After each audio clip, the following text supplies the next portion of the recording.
Yes, we're live. Hello, everyone, and hello, Sarah. Welcome Hi. to this group, and thank you for saying yes.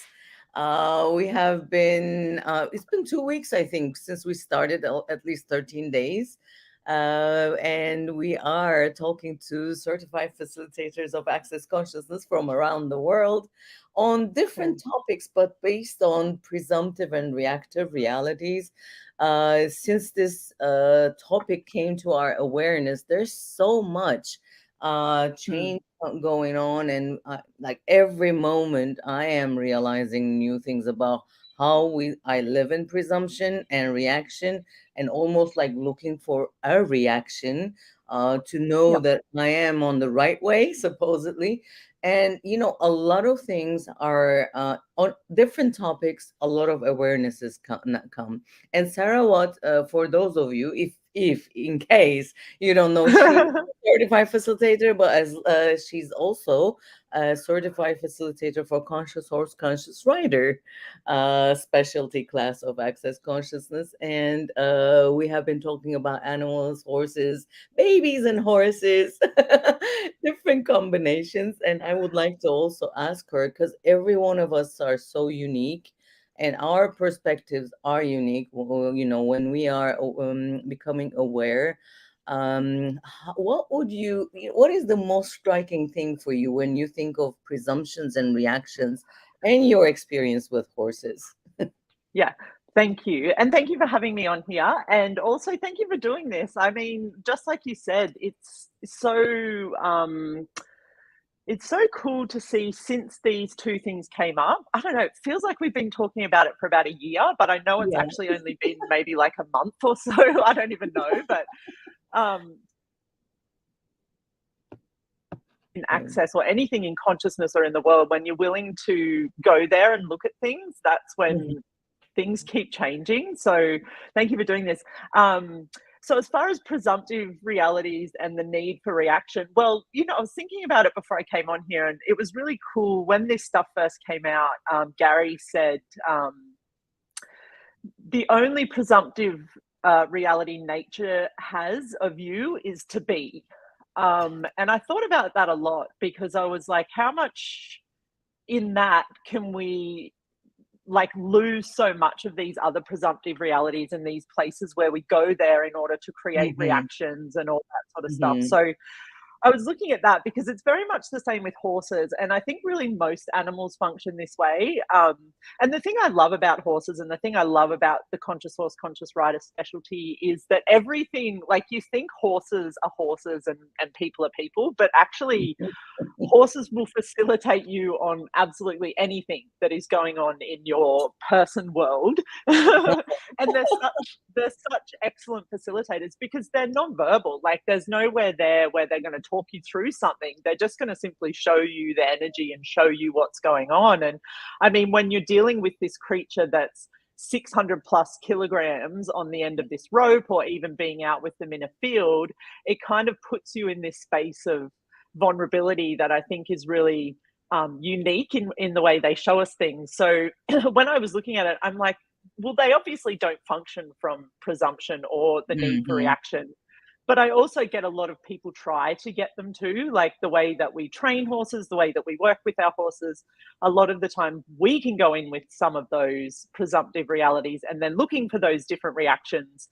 But for them, they are so like nature. The only presumption they have of us is that we will be, and they kind of go off that. They're like, okay, where are you at today? What do I need to be aware of with you? And that's kind of much more where they function from, rather than having all of these like preconceived notions and things already thought up in their minds. So Mhm. yeah, Yeah. yeah.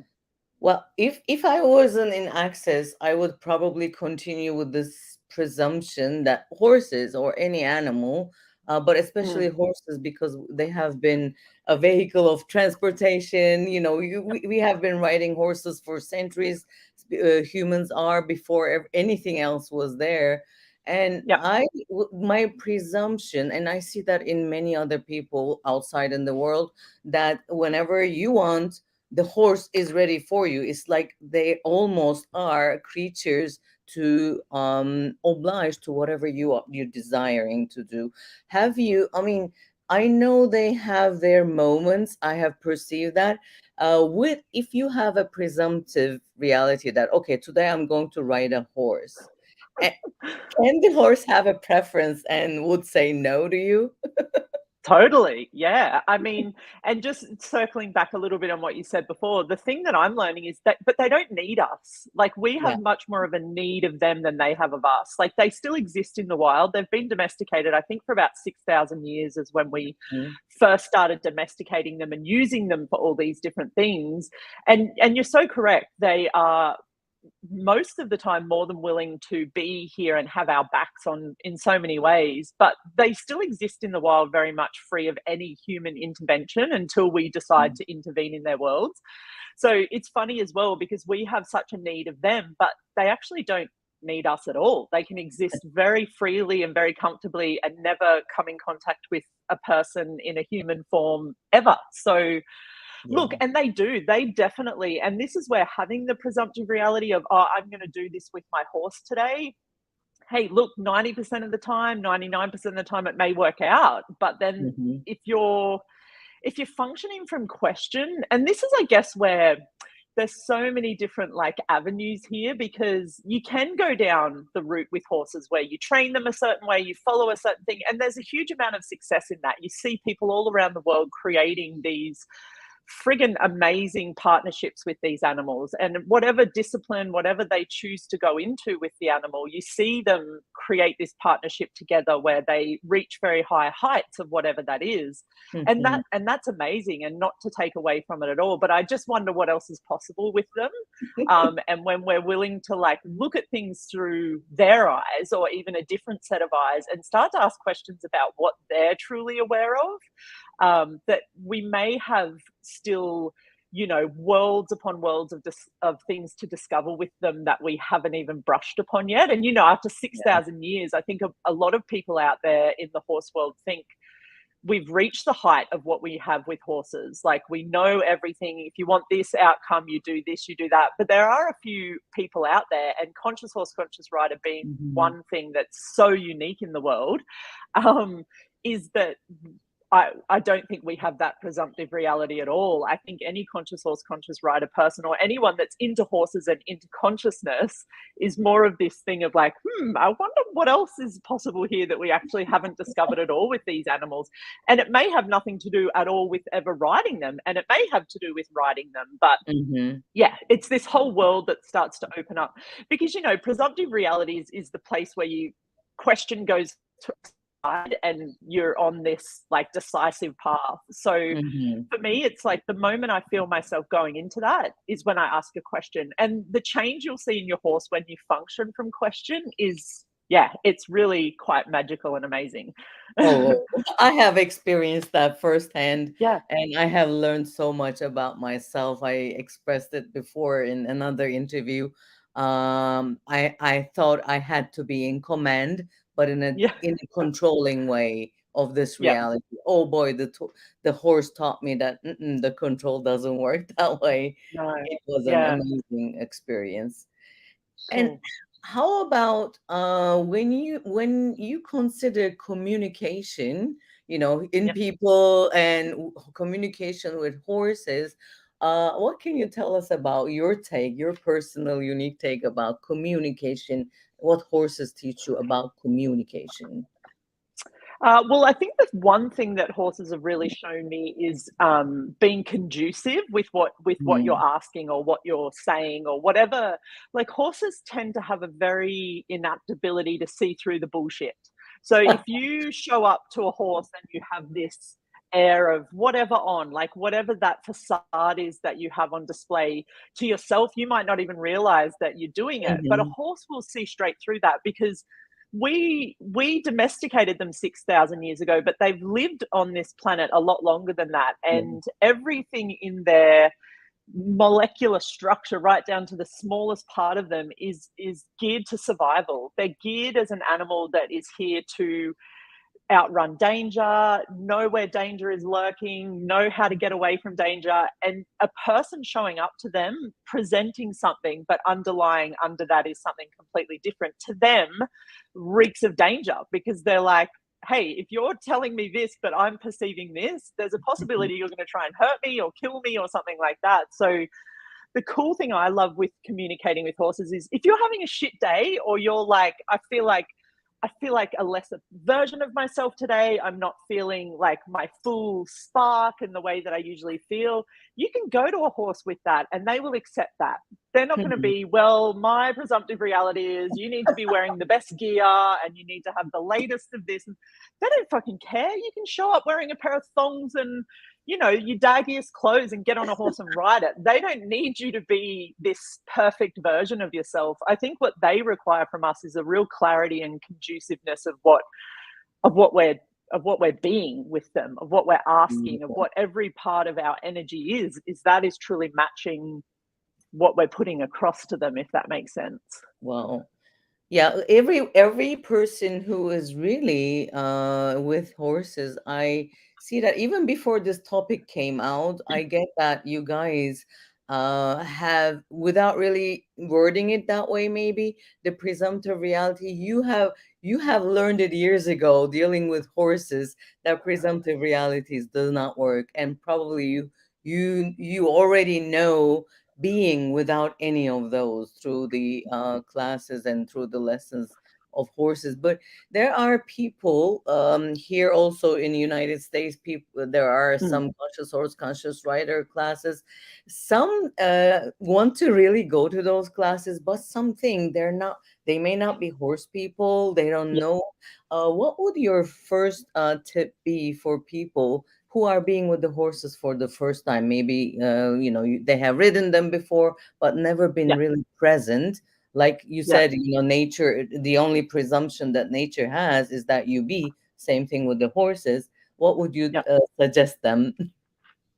Well, I mean, it's funny. A lot of the time, non-horse people are sometimes the best horse people, really, because you find a lot of the time people that have spent a lot of time around horses or they have a certain discipline with horses. So, not speaking about people in access and that are also on this, Yeah. meandering path to consciousness, but people out there in the world that work with horses or whatever that is, you get around a person like my partner, for instance, knows nothing Hmm. about horses. And we bought a horse for him so he can start to learn and stuff like that. And you just watch how naturally it actually comes to people. Like how if you're willing to not have the presumptive reality and you're just willing to get with this animal and see what shows up, it's almost like non-horse people get a lot further because the horse, they don't have that facade of like, I know what I'm doing and I know exactly what it's going to take to do this. It's like they just show up and they're like, hey, I actually don't know anything and I'm here to just like be with you. And then the horse is like, okay, cool, let me show you like all of this really cool stuff. And in the classes as well, it's the same sort of thing. Like if you're willing to show up and just like what I was saying before, just not have the walls and barriers up or that facade of like being a certain person and just being willing, the more vulnerable you are with a horse, the more you will create that communion, that partnership that will end up with Mm. you being able to lead, but also knowing when they can lead as well, like a really cool dance where both partners are leading when it's the Yeah. time to lead, and it's not ever about this dominance thing, it's not ever about needing to control a situation, but it's always about asking a question and being present in that very moment. Because we talked about communication before, and that's the other thing with horses is their level of presence in every Mhm. moment is so important to them, because again it's the survival mechanism that's kept them alive for so many hundreds of thousands of years. So yeah, Beautiful. and I say to people all the time are like, but why conscious horse? Like I don't even know horses, or why would I come to a class? It's like, honestly, I don't see how anyone could walk away from one of these classes and not have a whole bunch of a different reality and different change. So it's sometimes hard to describe, but it's also Yeah. like, what's the worst that could happen? Go along and Yeah. try it. The only thing, I haven't been to the whole class, but I have been to a couple of introduction classes with Susie and Andrew.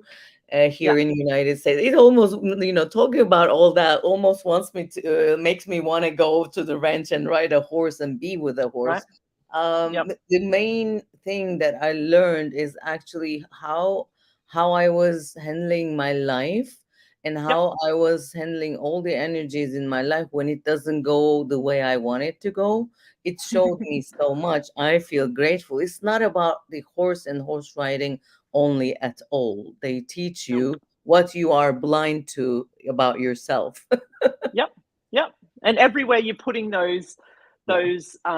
like the projection of who you are rather than just showing up as you and being like, hey, it's the whole warts and all thing, the whole showing up, that vulnerable place where you show up as you and not try to hide things. Because with a horse, if you're hiding anything, they will hone in on whatever that is in an instant, and they will go directly to the most hidden point you have and Yeah. expose it to you and to everyone else. So What a gift.